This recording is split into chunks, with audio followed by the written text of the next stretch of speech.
dream is the small hidden door in the deepest and most intimate sanctum of the soul.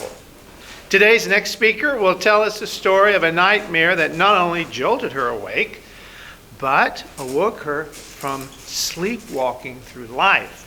With her speech entitled, "The Demon Girl and the Broken Boy," please welcome Toastmaster Hannah Randolph.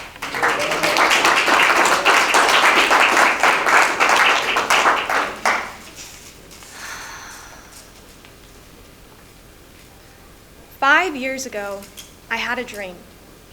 I was sitting in a room on the head of the bed, and there before me on the foot of the bed was a small boy. In my dream, I felt younger. I felt as if I was maybe 12 years old, and this boy before me was beaten, bruised, and terrified. He looked around as if he was looking for a predator, having such hypervigilance, not knowing if there's someone that's going to come out and hurt him. I asked him, "Who did that to you? We can leave if you want." He looked at me with such hopelessness and said, "I can't. She won't let me." I asked him, Who won't let you?" And he wouldn't answer me. Time went by, and the boy before me started hyperventilating, breathing, panting, sweating, and his eyes looked to the left above us in the air. And his panicked eyes looked as if he was staring at something horrible. When I followed his gaze, there perched on nothing was a young girl with fiery, billowing red hair and pure black eyes. But she wasn't looking at the boy. She was looking at me. As soon as my eyes met with her pure black eyes, my dream state ejected me out immediately, and I bolted out of my bed. I felt terrified. I felt as if what would feel like a demonic presence was in my room, and I couldn't sleep for the rest of the night. I know this is just a dream. We all have them. We all have nightmares. We all have things that jolt us from bed. But I swear to you, the Hannah before I had this dream is an entirely different person. A few weeks later, I had the car accident you all know about. I flipped 2.5 times off of I-4, nearly missing a pole. 3 days after that, I found a lump in my right breast. There are 6 women on both sides of my family that have gone through breast cancer. All of this happened in a span of a month in July, 5 years ago. I was 20 years old. And you can think and imagine how this jolted me awake in my life to realize, oh, something's telling me I need to wake up. I need to stop hiding from what's inside here and why I am here. But I was terrified. It took me 2 years to write a journal entry about that dream. I was so scared to even face it because I thought that girl was a demon, something that was chasing me. It took me a long time to go to therapy and start processing it. But before that, I searched for my meaning of life. I read every single philosophy under the sun, Western, Eastern, everything in between. I took world religions classes and went to church trying to find what this existence is, but not looking for some perfunctory, quick reason. But what is my meta-analysis? What is my truth in life?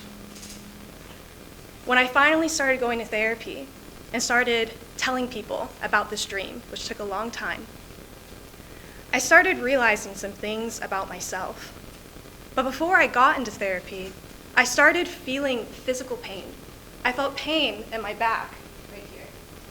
It would not go away. Even no matter how many times I went to the chiropractor, it just wouldn't cease. And I realized that that pain was emotional. It was something inside of me, something tugging me on that back, begging me to turn around and look. But can you imagine the fear of turning around and seeing what that thing is that is pulling me back was paralyzing. Through my therapy, I finally imagined looking around and seeing what that was holding me back. And I realized that the boy in the dream was me. the girl in the dream that I labeled a demon. It was me, demonizing myself. When I was little, even though I wasn't physically beaten or abused or anything like that, it was a symbolization of the emotional hurt and pain of never standing up for myself. Whenever someone said something to me, disrespected me, pushed a boundary, the little boy was me, never standing in my strength and defending myself and saying no. I felt that I deserved to be spoken to that way. I felt that I deserved to be punished. I didn't deserve to stand up for myself. The little girl, that was the angry, hurt little girl that had so much pain in her little body and would yell and scream at everybody. I even scratched one of my friends when I was little in anger, and I never let go of that. But I was a little girl. I was a kid. I didn't know what to do with the pain and what was in my body. And I realized that by labeling myself as bad, unlovable, not good enough, I was abandoning myself. Through time, I imagined bringing these kids in front of me, who are me, looking at them and saying, I understand. I understand, and I'm sorry. And I love you. All of you in here, we all have an inner child inside of us. We all have pain. We all have experiences that have changed us forever. And I beg you to turn around and look at what the child inside of you is begging to listen to. Because I promise you, it will change your life. It will cause you to find who you truly are, and you will build the best relationships once you've healed the one with yourself. Carl Jung has an amazing quote that says, "Those who look outside merely dream, but those who look inside truly awakes." Mr. Toastmaster.